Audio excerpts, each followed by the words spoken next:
스가랴서 10장의 말씀을 읽는 날입니다. 이 말씀의 내용 속에서는 이스라엘 백성들에게 하나님만이 그들에게 풍요와 구원을 베풀어 주시는 분이심을 이야기하시면서 그 하나님을 앙망하고 하나님을 바라게 될 때 그 모든 은택들, 그러한 것들을 하나님께서 자기 백성들에게 베풀어 주실 것이다 하는 그러한 내용들을 계속해서 주고 있습니다. 자신들이 살고 있는 그 현실이 전부가 아니라 그 현실 넘어서 장차 하나님께서 예수 그리스도를 통해서 그들에게 베푸시게 될 그 은혜를 소망 중에 바라보면서 살아가게 하시려고 하나님을 의지하고 또 의지하는 자들을 하나님께서 경고케 하신다 하는 그런 메시지를 이 10장에서 전달을 해주게 됩니다. 본문에 우리가 읽지 않았습니다만 10장 초두에 보게 되면 하나님께서 그들에게 번영과 풍요를 이루어 주실 것에 관하여서 말씀을 하시는데요. 1절 말씀 한번 보십시오. 봄비가 올 때, 이 말은 이제 씨를 뿌리게 될 그때를 의미하는 겁니다. 봄비가 올 때에 여호와 곧 구름을 일게 하시는 여호와께 비를 구하라. 무리에게 소낙비를 내려서 밭에 채소를 각 사람에게 주실 것이다. 이렇게 말씀하십니다. 필요한 때에 꼭 필요한 때에 비를 내리게 되는 그러한 상황이 필요한 때 하나님께 구하면 하나님께서 그들의 간구를 들어서 응답해 주실 것이다. 이렇게 말씀하는 겁니다. 이렇게 하신다라는 것은 하나님께서 그 백성과의 그 관계를 회복하시는 것을 전제하는 겁니다. 하나님과 그 백성들과의 관계가 바르게 되어 있지 않을 때 하나님 앞에 아무리 구한다 한들 하나님께서 그들의 간구를 듣지 아니하시는 거죠. 그러나 때를 따라서 그 필요한 때에 하나님 앞에 구할 때마다 하나님께서 그 간구를 들어주신다라는 것은 그 백성과 하나님 사이의 그 관계가 좋은 관계가 되었다라는 것을 전제하는 것이죠. 우리가 쭉 살펴오지만 이스라엘 역사 속에서 당시의 현실도 그러합니다. 그런 것들이 사람이 하나님 편에 바르게 다가가서 하나님을 떠났던 그들의 모습이 그들의 마음으로부터 하나님 앞에 온전히 돌아와서 하나님이 그 백성들의 관계를 회복하고 그 회복된 관계 안에서 그 백성들에게 풍요와 번영을 주시겠다 이렇게 말할 수 없는 것입니다. 그 모든 일들의 시작이 여호와께서 그 백성들을 불쌍히 여기신 바고 그들의 죄에도 불구하고 그들의 죄를 따라 다 처치하지 아니하시고 그 백성들을 돌보시는 하나님의 신실하신 약속과 그분이 장차 행하실 그 구원의 귀한 일들을 항상 염두에 두시면서 하나님이 자기 백성들을 찾아오시고 자기 백성들을 돌이키시고 자기 백성들을 새롭게 하시는 그러한 내용들을 우리가 보게 되는 겁니다. 이게 이스라엘 역사가 보여주게 되는 끊임없는 교훈이다라는 것을 보게 되고요. 작게는 저와 여러분이 이 땅에 살아가면서 우리의 생활을 우리가 잘 들여다보아도 역시 늘 하나님의 은혜가 늘 우리보다 앞서 있고 그분의 은혜가 항상 앞서 행하시면서 우리들을 그렇게 만들어 가신다라는 것을 우리는 경험하게 되는 것입니다. 바로 그러한 하나님의 은혜를 우리가 늘 알아가고 그분의 은혜가 우리의 모든 삶 속에서 참으로 절실하다 하는 사실들을 우리가 깨닫는 것만큼 우리의 신앙의 걸음과 우리의 신앙의 자세는 더 겸손하고 더 온유한 태도가 될 수 있겠고 늘 우리의 삶이 하나님의 은혜에 대한 감사로 우리의 삶을 살아갈 수 있게 됨을 우리는 알게 되는 것입니다. 2절 이하에 보면 2절과 3절의 내용에서는 그들의 역사적인 그 과오를 그들에게 다시 한번 상기시켜 주시면서 그들이 앞으로 어떻게 하나님 앞에 해야 될 것인가. 하나님의 긍휼하심을 통해서 그들이 바벨론 포로로 돌아오게 되었고 또 계속적으로 그 백성들을 돌아와서 회복시키실 그러한 일들을 할 텐데 과거의 실수와 잘못을 그들이 기억해서 앞으로 그러한 실수들을 해서는 안 된다 하는 것을 그들에게 일깨워주는 뜻이 있는 것입니다. 2절에 한번 봐보세요. 드라빔들은 허탄한 것을 말하며 복술자는 진실하지 않은 것을 보고 거짓 꿈을 말한즉 그 위로가 헛됨으로 백성들이 양같이 유리하며 목자가 없으므로 곤고를 당한다. 이렇게 표현했습니다. 드라빔이라고 하는 것은 이 가족 내에서 가족 집안에 보관하고 있는 그런 우상신을 표현하는 것입니다.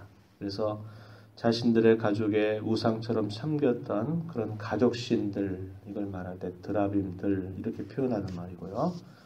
또한 복술자들, 어떤 사람들입니까? 진실하지 않은 것을 보고 거짓된 꿈을 말하고 거짓된 위로와 거짓된 소망을 부추기는 일들을 하는 자들이죠. 복술자는 진실하지 않은 것을 보고 거짓 꿈을 말한즉 그 위로가 헛되다. 그래서 결국 어떻게 됐다는 겁니까? 백성들이 목자 없는 그런 양같이 유리하게 되었고 공고를 당하게 되었다. 이렇게 말씀하는 겁니다. 우상 숭배를 결국 짚어주는 것입니다. 우상을 숭배한다는 것은 아주 간단한 이야기죠. 하나님을 떠난다 이 말입니다. 어떤 하나님을 떠난단 말일까요? 구원을 베푸시는 하나님, 그들에게 진정한 번영과 풍요를 주시는 하나님, 진정한 복이 되신 하나님을 떠나는 순간 그 모든 것들은 다 그들에게서 멀어진다는 겁니다. 구원도 멀어지게 된다 하는 것이고 그들이 진정으로 누리게 되는 풍요와 번영으로부터도 멀어진다라는 것입니다. 마치 빛으로부터 등을 돌리고 그 빛을 차단하게 되면 뭐가 따라오게 되나요? 어둠이 따라오게 되어 있습니다. 빛으로 나가면 어둠이 사라져 버리게 되는 것이죠. 하나님을 향해서 나아가는 사람에게는 그 하나님께로부터 주어지는 모든 그런 은혜들을 맛볼 수 있지만 하나님을 등지고 가게 되는 순간부터 그와 반대된 것들만이 기다리고 있다는 겁니다. 우상을 숭배한다고 하는 것은 그 하나님을 등지는 행위와 똑같은 것입니다. 그래서 이스라엘 백성들이 끊임없이 역사 속에서 크고 작은 많은 그런 고초와 어려움을 겪게 된 근본적인 원인은 하나님을 떠나는 것이에요. 그것이 대표적으로 우상 숭배로 나타나지만 더 큰 문제는 뭡니까? 마음이 하나님께로 멀어지는 것입니다. 마음이 멀어지는 게 시작이 되고 이것이 계속적으로 되다 보면 이제 행동으로 나타나게 돼 있어요. 드라빔이라든지 이런 거짓된 선지자나 이런 복술자들을 불러서 그들의 말을 듣고 그들이 원하는 것들을 따라가게 되면서 결국 자신들의 삶의 환경이 극변해 버리게 되는 결과를 가져오게 되는 겁니다. 그래서 하나님을 가까이 한다라는 것은 외적으로는 우상을 멀리한다라는 말이지만 더 근본적인 것은 뭘까요? 마음이 하나님께로 온전히 향한 것입니다. 이것이 중요한 것입니다. 이스라엘 백성들이 역사 속에서 하나님 앞에 우리는 제사한다고 이렇게 말하지만 뭐라고 그럽니까? 너희들 입술로는 나를 고백하지만 너희의 마음이 내게서 멀다라는 말씀을 하시게 되는 거죠. 겉으로는 종교적인 어떤 의식과 종교적인 일들은 꾸준히 하고 있지만은 그들의 마음이 하나님에게서 멀다면 그것이 더 근본적인 죄가 되는 것을 우리가 보게 되는 것입니다. 그 사실들을 짚어주고 있는 거예요. 3절 계속해서 보면 내가 목자들에게 노를 바라며 내가 숫염소들을 벌하리라. 이 목자들은 누굴까요? 이스라엘 백성들, 이스라엘 하나님의 양떼들을 인도하였던 지도자들을 뜻하는 말이죠. 목자들에게 노를 바랄 것이다. 숫염소라고 하는 것은 어떤 말이냐면 이스라엘 백성들을 학대하고 잘못 그들을 치리했던 그런 지도자들을 이렇게 비유적으로 표현한 것입니다. 이러한 자들을 벌할 것이다 라고 말씀하셔요. 하나님께서는 오히려 유다 족속을 돌보아서 그들을 전쟁의 준마와 같이 하겠다. 잘못된 거짓된 그런 지도자들을 벌하시고 올바른 그런 지도자들을 통해서 이스라엘 백성들을 이렇게 회복시키시겠다. 이렇게 하나님께서 말씀하고 계시는 겁니다. 우리가 함께 읽었던 6절 이하로부터 쭉 해서 보면 그런 내용들이죠. 유다 족속을 견고하게 할 것이고 요셉의 족속을 구원할 것이다. 내가 그들을 긍휼히 여김으로 그들이 돌아오게 할 것이다. 이스라엘 백성들이 포로 생활 가운데서 몇 차례 포로로 끌려가게 되었고 하나님의 기적적인 역사로 역시 예루살렘으로 돌아오는데 3번에 걸쳐서 이 예루살렘으로 돌아옵니다. 물론 이것이 돌아온다 그래서 다 돌아온 건 아니에요. 그래서 그 바빌론에 흩어져 살던 유대인들이 남아있는 경우도 있었지만 그들이 예루살렘으로 돌아오게 될 것에 대해서 이야기하시면서 더 근본적으로는 하나님이 그들의 마음을 그렇게 하시겠다라는 그런 말씀을 주고 있는 겁니다. 하나님의 긍휼하심입니다. 긍휼하심. 그분의 세우신 그 언약에 따라서 그 백성을 불쌍히 여기시는 것, 이것이 모든 것의 시작입니다. 모든 것의 시작이에요. 하나님께서 그들을 긍휼히 여기심으로 돌아오게 하실 것이다. 이렇게 말씀하셨고 여호와로 말미암아 그들의 기뻐하고 즐거워하게 될 것이다. 7절에서도 그렇게 말씀하고 있죠. 8절, 9절부터 쭉 해서 뒤로 쭉 가서 보십시오. 반복되고 있는 표현들을 보실 수 있겠죠. 8절에 보면 내가 그들을 향하여 그렇죠. 내가 그들을 9절에서도 내가 그들을 10절에서도 내가 그들을 11절에서도 내가 그들이 또 12절에서도 내가 그들로 나 여호와를 의지하여 견고하게 하리니 그들이 내 이름으로 행할 것이라. 이렇게 표현합니다. 내가 그들을 나는 여호와 하나님 그들은 하나님께서 긍휼히 여기시는 자기 백성들 유다 백성들. 그래서 강조되고 있는 표현이 무엇이냐면 내가 여호와께서 이렇게 행하실 것이고 내가 이렇게 너에게 해줄 것이고 내가 이렇게 너에게 할 것이다.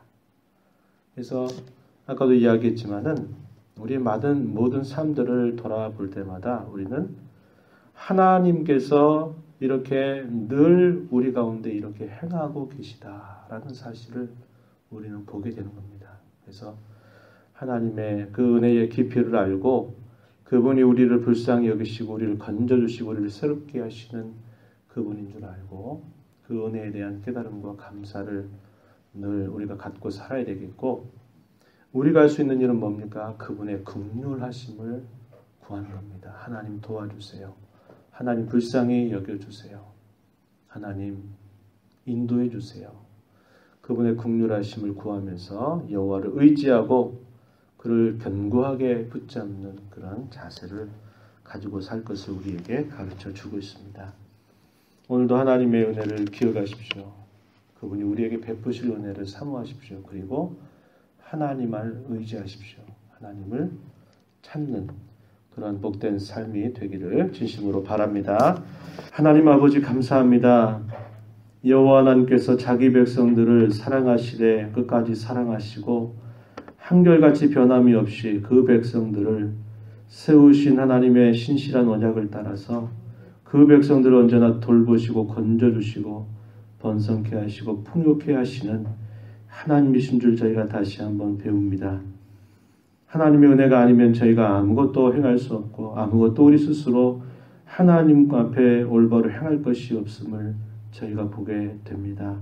저희들로 하여금 겸손을 잘 배우게 하시고 베풀어 주시는 귀한 하나님의 은혜를 늘 사모하고 의지하면서 모든 상황들 속에서 하나님을 가까이 하고 하나님을 의지하고 하나님을 의지함으로 견고한 저희들의 심령과 저희들의 삶의 모습이 되도록 주장하시고 인도하여 주옵소서. 주 앞에 나와 간구합니다. 은혜의 보좌 앞에 때를 따라 돕는 은혜를 구할 때에 저희들의 간구에 귀를 기울여 주옵시고 오늘도 주님과 동행하는 복된 삶이 되도록 이끌어 주시옵소서. 예수님의 귀하신 이름으로 기도하옵나이다. 아멘.